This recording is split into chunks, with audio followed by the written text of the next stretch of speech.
এটা হচ্ছে আমাদের নানির হাঁস আর মুরগির আর কবুতরের ঘর। চলেন একটু দেখি। আমরা এখন একটু ডিম খাওয়াবো। এই যে কবুতরের ঘর, এখানে যে ডিম পেড়ে রাখছে। আসো, ডিমটা পেড়ে রাখছে। আর এই যে এটা অলরেডি ডিম পাড়ার জন্য বসে আছে। এই যে এখানে ডিম পেড়ে রাখছে। এই যে দেখাও আরেকটু। তুমি ডিমটা কাছে এনে দেখো।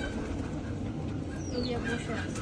এই যে এখানে আরেকটা ডিম পেড়ে রাখছে। এই যে এখানে আরেকটা ডিম ক্লোজ নাও। এই যে সাদা ডিমটা। হ্যাঁ, একটু ডিম। এখানে অনেকগুলো ডিম। এদিকে কবুতর দেখাও। এই তো কতগুলো ডিম।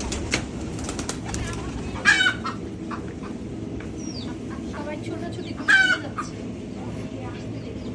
লজ্জা পাচ্ছে।